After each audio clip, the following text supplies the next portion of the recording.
Welcome back to Crawford-Clark Close-Up. Christmas season is nearly upon us, so in the coming weeks leading up to the big day, we'll be bringing you reviews of 5 of our essential Christmas picks, from Die Hard to It's a Wonderful Life. Before that, however, we've got an anniversary to celebrate. Back in 2008, we welcomed Jay, Simon, Will and Neil, the Inbetweeners, into our lives, a group of outcast teens in the sixth form of their comprehensive school who get up to different antics and try desperately hard to fit in. The series ran over 3 seasons from 2008 to 2010 before we saw the release of 2 feature films in 2011 and 2014 before we bade farewell to the gang. The Inbetweeners, based sometimes loosely on the past experiences of writers Damon Beasley and Ian Morris, was relatable to so many of us. We've either been a Will, socially awkward and desperate to fit in, or a Jay, constantly fabricating everything about his life to make him sound more interesting. Or you're a Neil, totally oblivious and naive to everything going on around him. Or indeed Simon, who has good intentions but never knows the right thing to say. Inbetweeners spoke for so many teenage boys and girls, including this reviewer who was in my uni years and still struggling to fit in come the debut of this show. To have new character Will, played brilliantly by Simon Bird, narrating his thoughts about his friends and his own securities, was a stroke of genius, a narrative device which would thankfully creep into the films as well. As we reached the end of the 3rd series of the show, the 4 main guys were about to head into their last term at school before they could say farewell and make it out in the big wide world.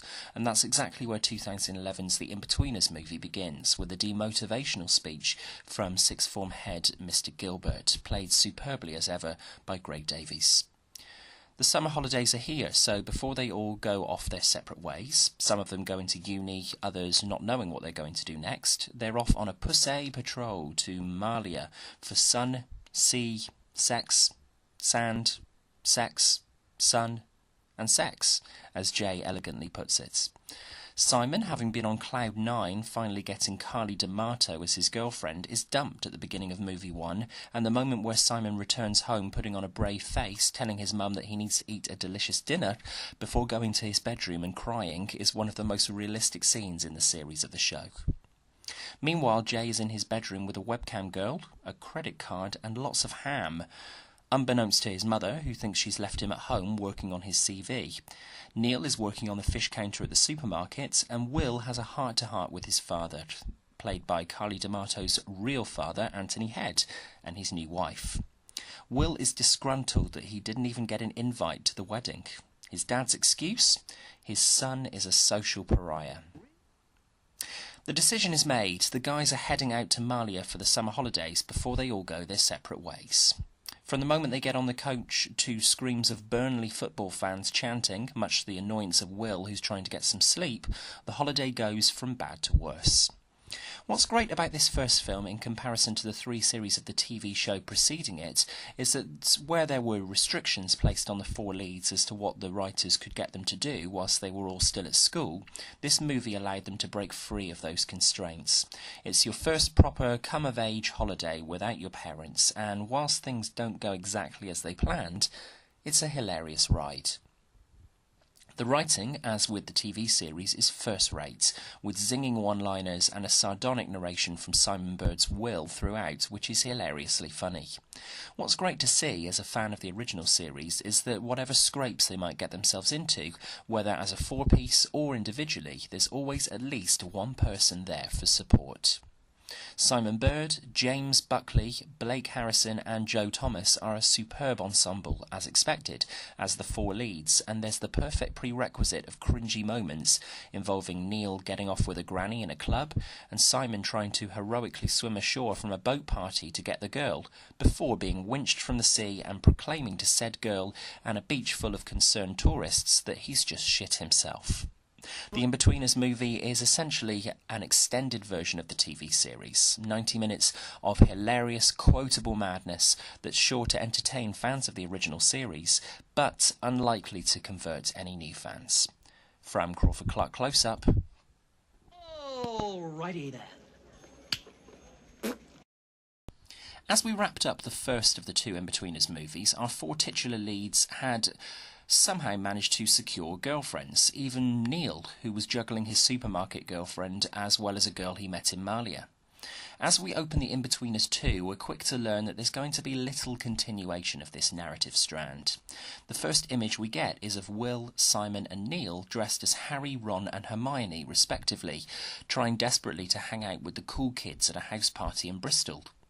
Will is at Bristol Uni and has invited Simon and Neil there for the weekend. Quickly realising, if they hadn't figured it out already, how unpopular they are, they abandon the plan and head for a pub where a dog takes a liking to Neil's undercarriage draped across a pool table in the first of a number of outlandish comic moments in this film. Simon has come to visit from uni in Sheffield, where he's managed to make one friend, Pete, and is still with Tamla Kari's Lucy from the first movie. Whilst Lucy was portrayed as a sweet, patient girl in the first film, the writers have decided to do a 180 on the character this time around, as she's stalking Simon whilst he's at uni, deleting any friends who are girls from his Facebook, and threatens to cut up his favourite hoodies and jeans. It's a shame that they decided to go down this route with the character, but necessary for the events of this story. Whilst three of the guys are having a miserable time in England, a fantastically funny montage, perhaps the film's best scene, sees Jay living it up on a gap year in Sydney, Australia, getting lots of pussy and headlining clubs as the resident DJ. Knowing too well that this is all bullshit, the guys decide to venture to Sydney to find Jay. That is, after Will's mum ensures she gives him his rape alarm to take away with him, as she's certain he's likely to get raped. On arrival in Sydney, Jay's story is of course bullshit, as he's a lavatory attendant in a small bar and has actually gone venturing down under to find Lydia Rose Bewley's Jane from the first film. She dumped Jay after he decided to buy her a Wii Fit to help her to lose weight in a throwaway but effective piece of writing. Will sees a girl he knew from an old school, and the four tag along with her and some of her mates to a hostel. Things go from bad to worse, with the water park sequences, as disgusting as they are, being the standout in this film. Jay tells a bunch of parents that Simon is a paedophile as they're about to ride in rubber rings around the lazy river, resulting in Simon getting beaten up by two dads. Neil gets to swim with dolphins, a lifetime ambition that he's only had for 24 hours, and ends up inadvertently killing one by feeding it McDonald's. And the low light once again features Will going down a slide in front of Neil and his irritable bowels. One of Neil's shits follows Will down the slide and hits him in the face at the bottom, to the horror of everyone else at the park and the audience, knowing that they've really gone this far, which is followed by Will vomiting in the water and the park being evacuated. It's OTT, but it perfectly captures how embarrassing teenage life is for these four leads, especially Simon Bird's Will. As we reach the conclusion, you wonder for a moment how audacious writer Damon Beasley and Ian Morris are going to be when our leads decide to track down Jay's ex Jane in the outback when the car breaks down. They all sit together against the car, hands held, knowing that there's no one in sight and believing they're going to die. It must be a desperate situation, because Simon is even ready to drink Neil's piss. It's all at once a morbid finale for the Inbetweeners, until they're miraculously saved by Jane and her boss. Jane turns down Jay's offer of marriage, unsurprisingly, but it looks as if Simon is facing the prospect of marriage to Lucy after an awkward Skype earlier in the story. Until, that is, Simon discovers that Lucy has been sleeping with his best man Pete while he's been in Australia, so he can finally be shot of her. So, all four guys are back where they started, single yet horny, looking for trouble, or in Will's case, looking for any way to get as much distance as possible from his mum and her new boyfriend, who is none other than Greg Davies' Mr. Gilbert. It would have been easy to simply give the Inbetweeners a happy ending, but the truth is, they should all be wandering aimlessly at the end of the story.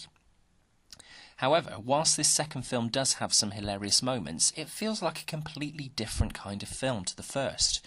Our preference would have been to take the best moments from Inbetweeners 2, find a way to slot them into the first movie, and actually give these guys some semblance of a content ending. C'est la vie. For what it's worth, they had a good run. From Crawford-Clark Close-Up. Take a chance on me. Sorry. So those are our thoughts on the two Inbetweeners films. Be sure to join us for our second video as we count down our favourite moments over the 3 seasons of the TV show. What are your thoughts on the Inbetweeners as the show celebrates its 10th anniversary? Let us know your thoughts in the comments below, and please subscribe to Crawford-Clark Close-Up for more regular content.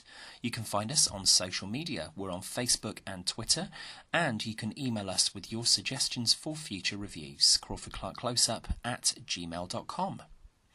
Until the next video, thanks for watching, and that's a wrap.